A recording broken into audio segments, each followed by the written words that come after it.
कैसा कपल है जिसमें हस्बैंड की रिपोर्ट का थोड़ा इशू आ रहा है और आप आईवीएफ नहीं कराना चाहते, फिर ये वीडियो आपके लिए है। देखिए, हस्बैंड के सीमन एनालिसिस की रिपोर्ट बहुत अहम होती है। इसमें जरासीम का नंबर, हरकत और जिसामत बहुत अहम होती है।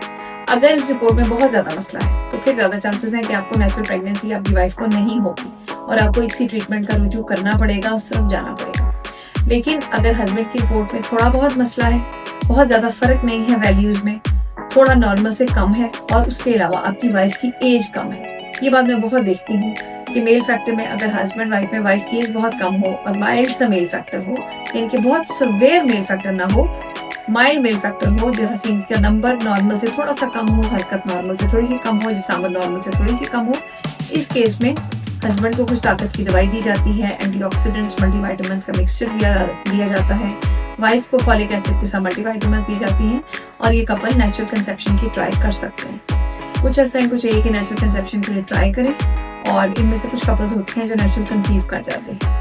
अगला सवाल आईयूआई का अक्सर आता है। अगर हस्बैंड का मसला अगेन नॉर्मल से थोड़ा सा कम है, फिर आपको आईयूआई ऑफर हो सकता है, फिर ही आपको आईयूआई कराना चाहिए।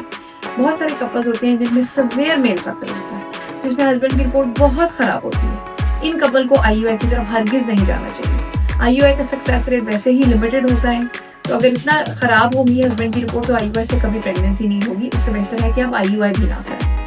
तो कुछ पैरामीटर्स के हिसाब से नेचुरल प्रेगनेंसी की ट्राई करें और अगर नॉर्मल से थोड़ी सी रिपोर्ट वीक है तो आईयूआई से भी आप ट्राई करें। आईयूआई के रास्ते जाएं तो कम से कम 2 या 3 दफा आईयूआई के अटेम्प्ट्स लें और अगर फिर भी प्रेगनेंसी ना हो तो फिर कुछ अर्से बाद आप आईवीएफ की तरफ जाएं।